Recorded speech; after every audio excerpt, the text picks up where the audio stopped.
Okay, in today's lesson, we're going to be going over this diagram for the A Dorian minor scale, right? It's similar to the one that I showed you before, the A natural minor scale. That one looked like this. And let's focus in on what I showed you before with the scale tones, right? The A natural minor had a flatted third, flatted sixth, flatted seventh. Well, the Dorian is actually even more simple. It just has a flatted third and a flatted seventh. So the sixth, that in the key of A minor, that F is actually going to be an F sharp. Okay, so you might say, well, where am I going to use this? What is the Dorian even? How do you even use it? Well, the way that I think about it is I think about it as if you're playing a song that it's like in the key of A minor, right? An A minor jam, but it has a D major in that jam.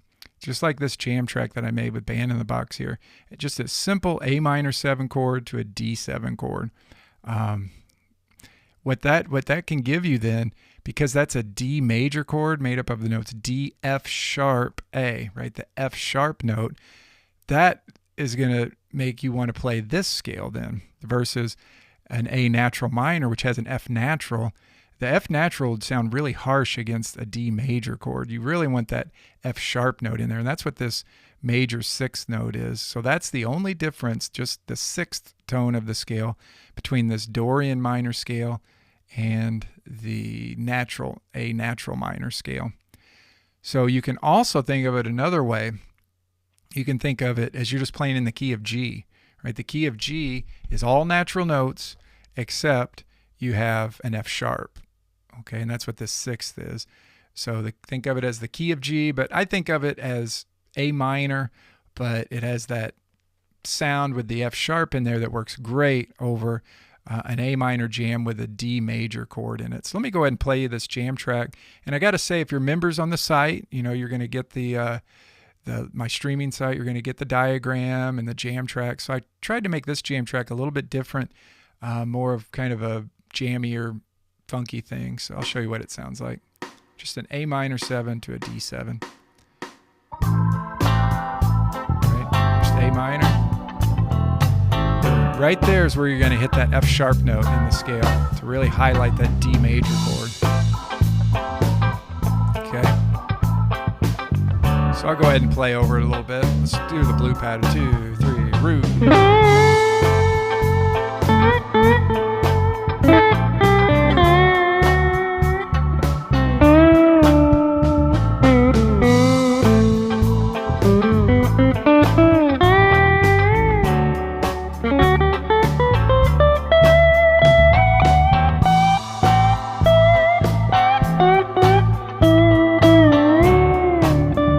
F sharp note.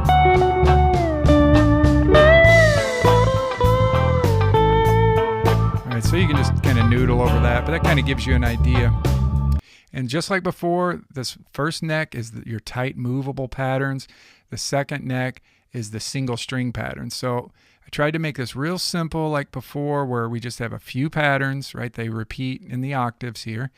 And really nothing in between, because you can use your single string patterns to kind of connect these nice tight simple patterns. So let's go ahead and focus on, just like we did before, the red pattern here, which the only thing different between this and the A natural minor scale is the sixth.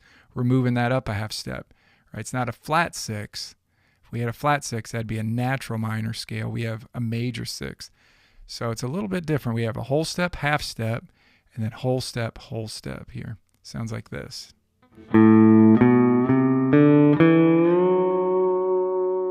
Right, and that kind of gets us our red pattern going. Now we're right here, right, with the sixth, and we can jump right on into the blue pattern from there.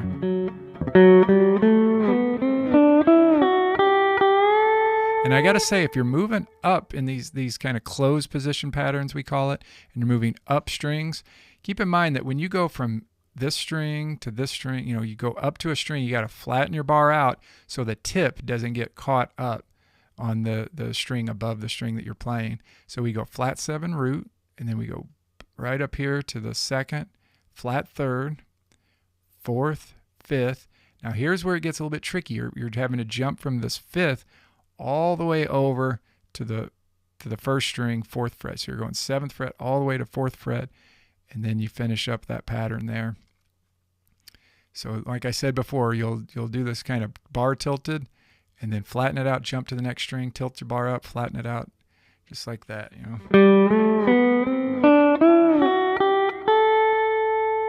Okay, and then that blue pattern repeats up an octave here.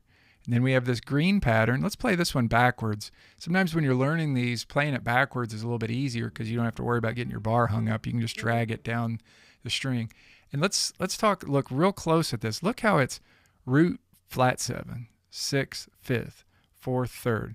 That's fret 12 to fret 10, 12, 10, 12, 10. So you're going back and forth between the 12th fret and the 10th fret in this green pattern. Sounds like this.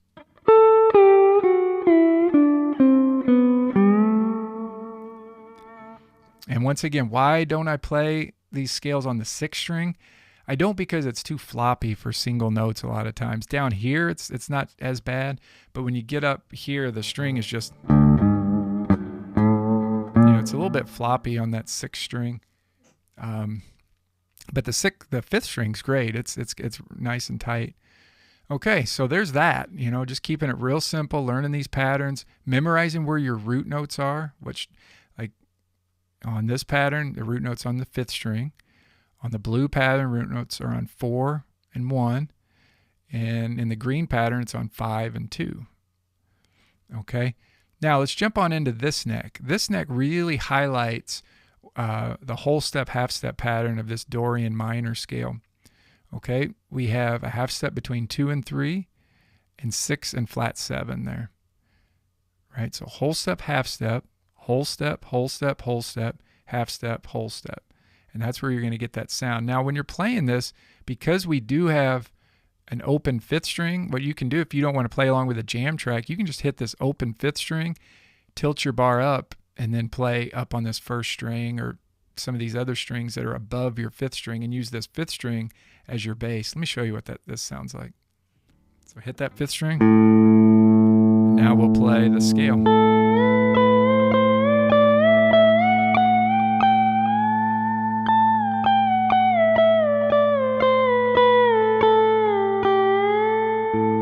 So you can really hear where that F sharp note is, right?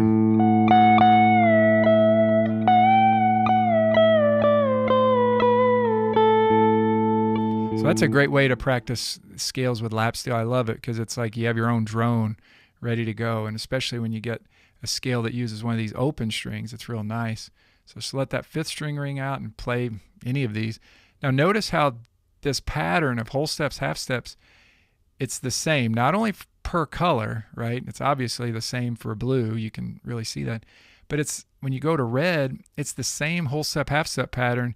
You're just starting that on a different fret. So whereas here in the blue, we're starting on the 7th fret. Whole, half, whole, whole, whole, half, whole. Same exact whole step, half step pattern for red. We're just starting it open now. Whole, half, whole, whole, whole, half, whole. Same thing for the green, right? You just memorize where those root notes are, basically where your A notes are. 7th fret, second and 5th string, and then 3rd string here, 3rd fret is an A note.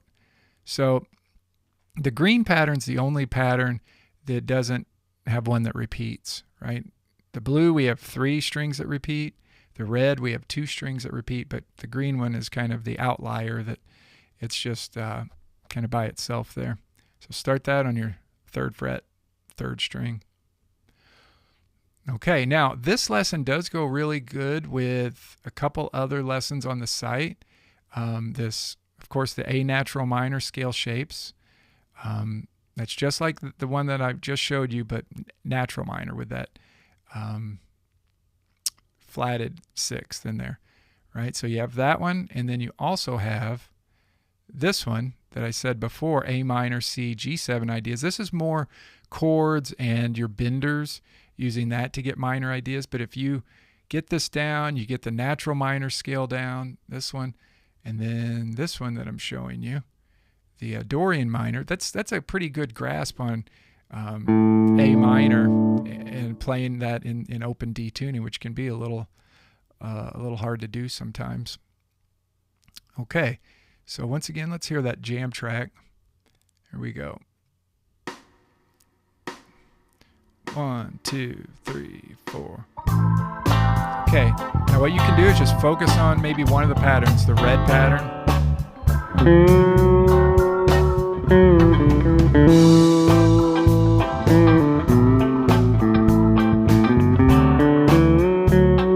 What you can do is when it hits that D7 chord, I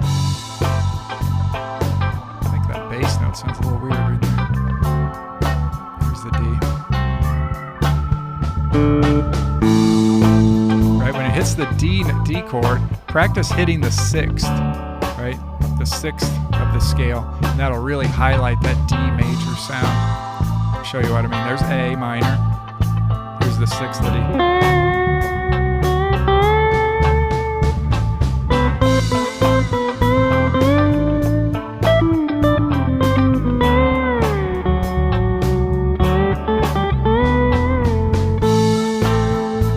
So you can accent lots of different. Let me show you for a second here.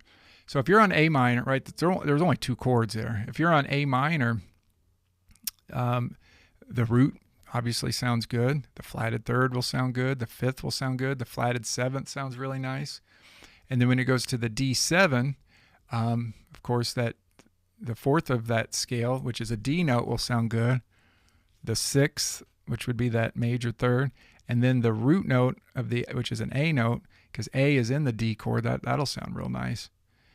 And just experiment with other chord tones. You can come down here and chord tones out of that scale, for each one. And if you hit a note, like I said before in the A natural minor lesson, if you hit a note that sounds a little funny, just move it to the next note of the scale and it'll probably fit over that chord. So if you're jamming along and you know this scale pattern real well and you hit a note, you go for a note that you think will work and it sounds bad, just slide it up to the next note or slide it back, right? And you'll start getting used to doing that and being more musical with it. Okay, guys, hope you enjoyed that lesson, and be sure to check out my streaming site, and you can become a member there and get the diagrams and the jam tracks and have access to all my lessons that I've been doing forever now. Okay, we'll see you on the next lesson. Thanks.